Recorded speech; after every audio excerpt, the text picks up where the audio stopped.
Invincible, First Appearances, Part 2, covering the next 25 or so issues of the Invincible run.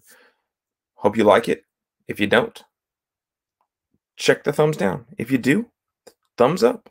Just tell me what you think. Tell me if I'm helping you out. Let's dive into Invincible, First Appearance List, Part 2. As always, this is comicbookinvest.com.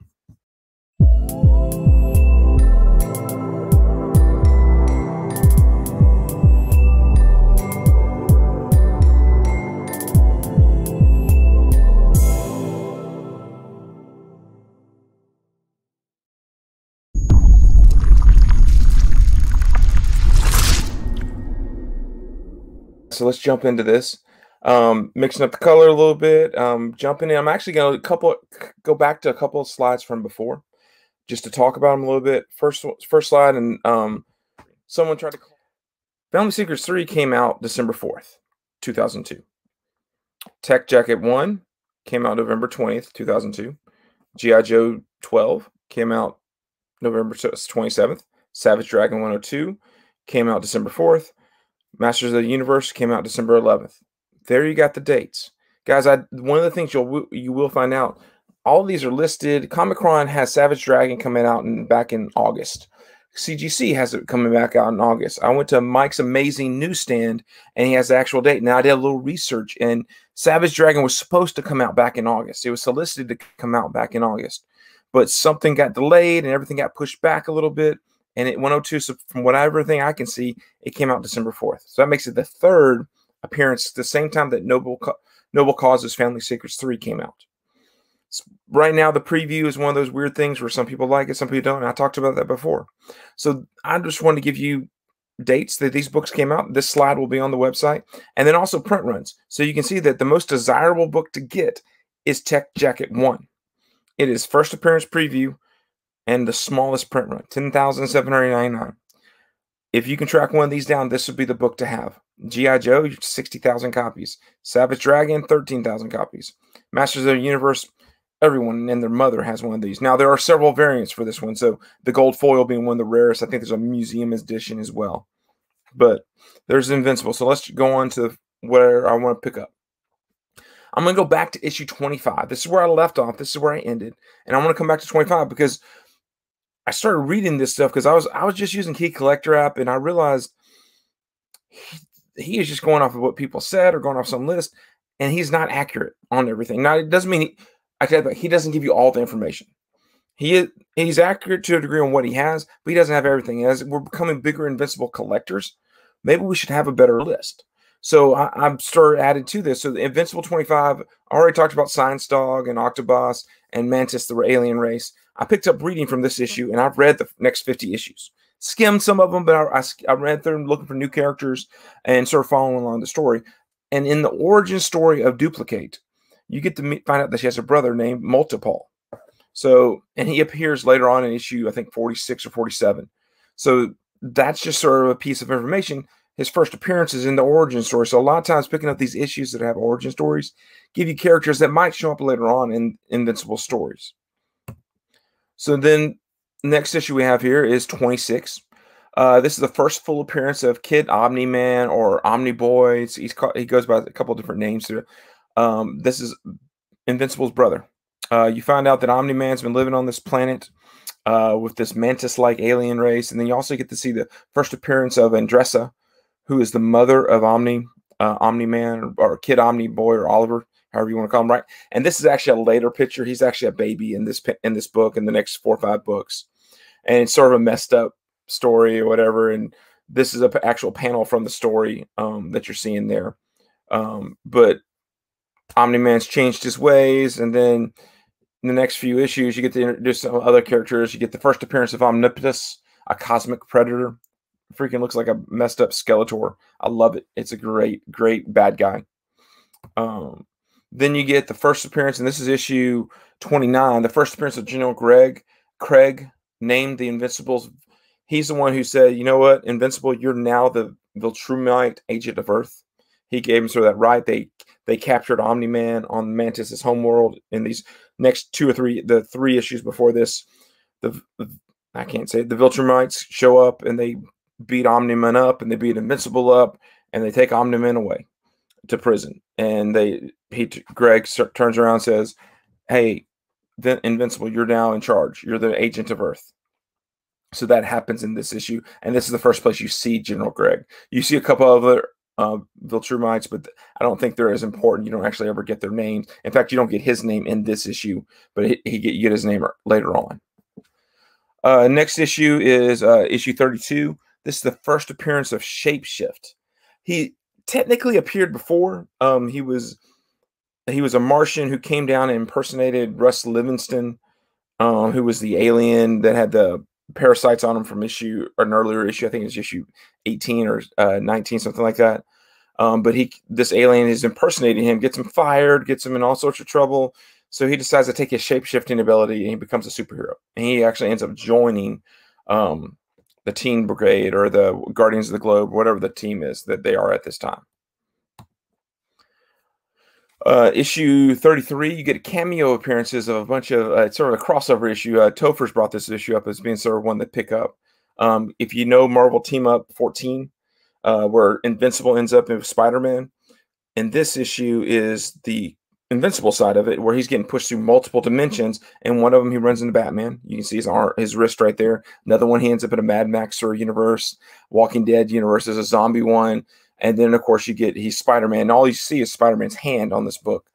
And then you have Doc Ock's back that you see. But you can see he's transferred. So it's sort of a fun book to have where he's fighting Angston Levy, who's a just super smart bad guy. Next issue, I don't know how important this character is. And this is one that a Key Collector doesn't mention at all. This is the first appearance of April Howsam. Howsam is the tutor / babysitter / part of the family for Invincible who helps raise Oliver.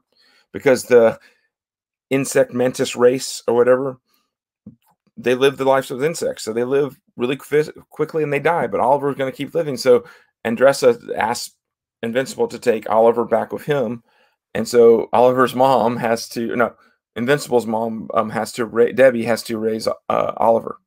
So it makes a very interesting family dynamic. So they provide a tutor. Cecil Sedman provides a tutor in this issue. Then this is the big bad that everyone loves, everyone wants, issue 44. This is Anissa the Rapist. That's not her name in this issue, but she gets that title because of a later Invincible issue that we will get to in another video. But this is the first appearance of when you meet her, and she beats the crap out of Invincible. And sort of sets up this entire Invincible realizes after spending time with his dad in issues 26, 27, 28, 29, he realizes he has to prepare. He has to prepare to practice, and he has to practice his strengths and push himself to the limits. And Anissa helps remind him of that, and he's training for that during this. Then you have issue 46, the first appearance of Dropkick and the first appearance of Fight Master. Basically, they're just robbing a bank in this issue. And what ends up happening, Multipole Duplicate's brother appears because he blames Rexplode for killing Duplicate, though she's not dead. I'm sorry, ruined the book for you, but he shows up and he beats the crap out of him, and the two bad guys get away. But if you look at the cover, that's Multipole on the cover, and Invincible tells Duplicate shows up in the issue, and he says, "Hey, he has to be put in jail. He stopped us from doing our job." So Multipole is arrested. This issue is sort of fun. I do like this one a lot. This is one of those crossover type of issues. This is issue 48. This is a crossover with Savage Dragon, Diamond 05, Capes Incorporated, Astounding Wolfman, Brit, and Guardians of the Galaxy. All these characters have slowly sort of appeared in different parts. Either Invincible appeared in their books, or he appeared in there. So you see the panel. There's Savage Dragon right there. There's the Dynamo 5 right below Savage Dragon. There's Capes, if you book, and then you have Astounding Wolfman below that, and then you have Brit, and then you have Guardians of the Globe. Guardians of the Globe, of course, has the most ties to it because all the characters from that originated in Invincible, or most of them did. But all these books are sort of fun books to track down. You realize how interconnected this world that Kirkman has created, and not just Kirkman. There's other writers of some of these things. I mean, Larson created Savage Dragon, but it is sort of cool. I mean, everyone thinks Donny Cates is the first to do a crossover for Image, but no. I mean, Invincible was doing it long before Donny Cates ever did anything with it. Follow that up with this is issue 50. This is where Invincible is changing. He is becoming something that he wasn't before, not in a bad way. Basically, he finds out that the mentor boss person, Cecil Stedman, that sort of runs the Guardians of the Globe, is actually some of these bad guys he's turning into his own private army. They're making Reanimate again. You realize that some of these characters that Invincible thought he had arrested are now becoming parts of the team.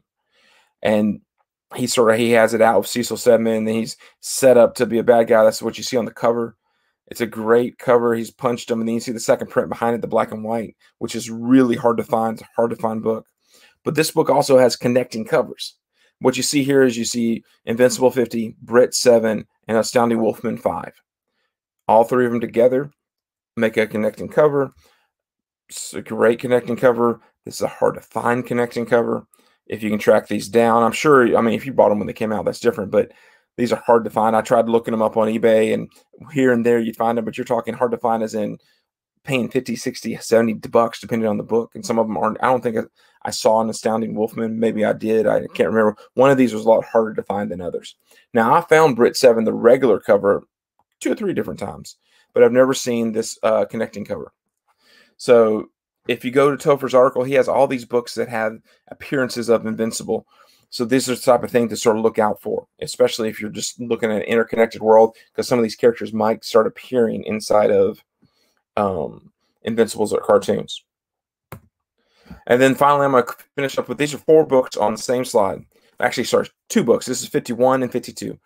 Invincible changes his costume. He goes from being the yellow and blue to now he's just solid blue. It's sort of cool. The costume guy goes, "You're so outdated. I shouldn't have given you a knee pad." Blah blah blah. It's sort of a fun thing. But at the same time, Invincible is taking his younger brother Oliver to get his first costume and to try to figure out his name. And he wants to be called Kid Omni-Man, and they try to convince him that Omni-Man is a bad name around Earth and everything. And then issue 52, you realize Kid Omni-Man or Omni Boy or whatever, or Invincible or whatever he ends up being called. And this is where I finished reading. I haven't read any further than this. That he doesn't show, he kills some people, and just like, oh, he is a lot worse than he has lots of power, but he also can't control it or chooses not to control it. The reason I'm showing this to you is also because issue 51 has a second print that's a homage cover to the issue 1, which is a really hard book to pick up. It's sells for premium. It's been a hard book for years. People have known about it for years. And then also Invincible 52 has a Retailer Summit cover there. That's a hard book to find and track down as well. So now Invincible is starting to get into some of these. There's a few of these books that will start having variants and second prints. Not every one of them, but just enough. Invincible's numbers are picked up. People are reading it more. It's becoming more highly sought. So there you have it, guys. That's issues 25 through 52. It paid to go back and read and skim read. I read some of the issues more than others to sort of get an idea of what the story is, but also to sort of identify some characters that maybe had been ignored, that we haven't talked about, that aren't on Key Collector app. Nick does not read every book that comes out. He relies on other people to tell him. I've gone to other websites to try to find first appearances, and it's hard. So this is what I've done. Please help me out. Please, if you know some more that I missed, tell me what issue is in. I'll go and read it, and I'll put it in there. Because these are some fun characters that just need to be known. And I could see like Multipole. I think he could be a fun character that could come up again, especially if the Guardians of the Globe spins out of the Invincible animated show. So once again, guys, thanks for watching. This is comicbookinvest.com. This is CBSI. This is my Invincible first appearance list, issues 25 through 52. Thanks for watching.